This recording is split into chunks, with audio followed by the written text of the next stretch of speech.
Good morning, everyone. This is Mike Romali here with the Hurricane Outlook and discussion for November 5th, 2022, around 10:30 a.m. Eastern Time.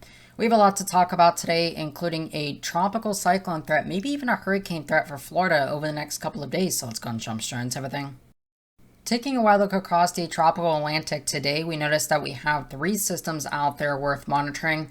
First of all, we have Tropical Depression Lisa, which is on its last leg of a tropical cyclone. We have Invest Area 97L in the subtropical Atlantic, and then we have a tropical disturbance south of Puerto Rico currently, which now has a 60% chance of developing into a tropical depression or storm over the next several days. Looking at Tropical Depression Lisa this morning, we noticed that it is mainly devoid of any significant convection, just a little bit of storms firing off. But this is on its last leg of becoming a tropical cyclone or being one, and so this is expected to dissipate today. We are also monitoring Invest Area 97L in the subtropical Atlantic. This has a low probability of developing, but does show some signs of organization with convection trying to form around a circulation, but those wind barbs are not spiraling in, indicating significant surface circulation at this moment, and so we'll have to monitor this as well.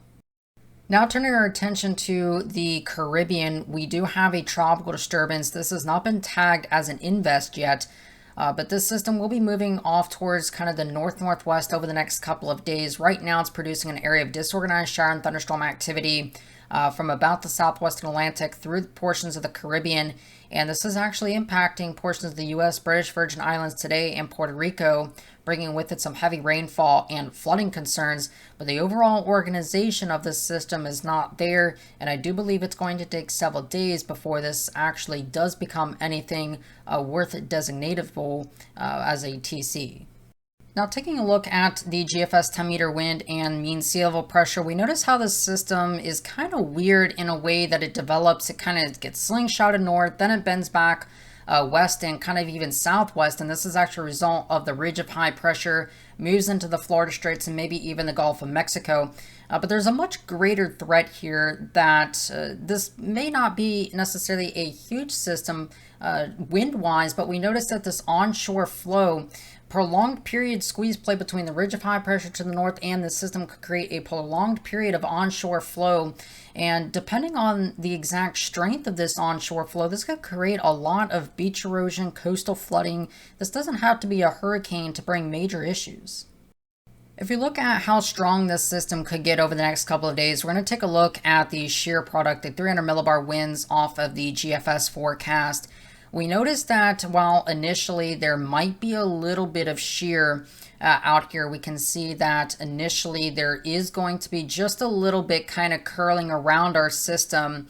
And there is a little bit of westerly winds that will be cutting across where the system might try to develop as this slides towards the south and west.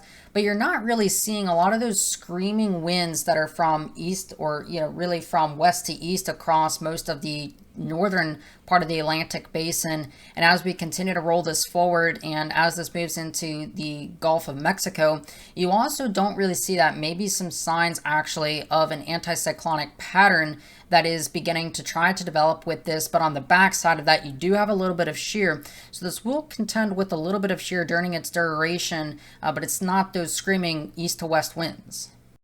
So when we take a look here at the wind gust product off of the GFS forecast, we can see that there will be some very significant strong winds blowing across the Atlantic basin, pushing all that water across portions of the Florida East Coast. And you can actually see here that we could be dealing with near 40-mile-per-hour winds in Orlando, about 32 near Myrtle's Beach, about 32 near Pensacola, 28 down there in Miami, and 20 up there near the Virginia-North Carolina border. And these could be a little bit higher or lower, but this goes to show that this is going to be a threat for many locations over the next several days.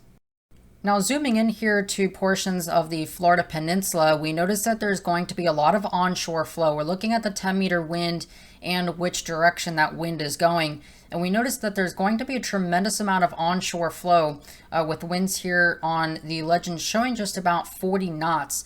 So that's about 45 to maybe even 50 miles per hour of onshore flow. That's going to be pushing a lot of water into the coast, causing beach erosion, flooding, storm surge.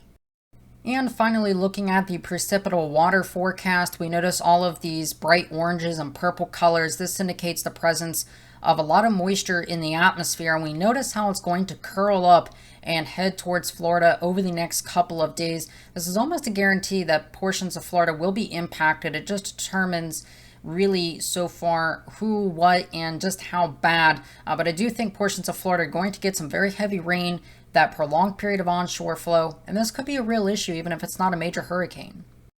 Now, looking forward across most of the United States today, after dealing with a major severe weather event yesterday across portions of Texas and Oklahoma, that severe weather event has now shifted eastward. A couple of severe thunderstorm warnings ongoing right now in Illinois, with the bulk of the heavy rainfall and that squall line moving eastward across portions of Mississippi, Louisiana, and Alabama. This is a weakening line and will not bring much severe weather for those areas, so that is certainly some good news. Cooler air follows behind it.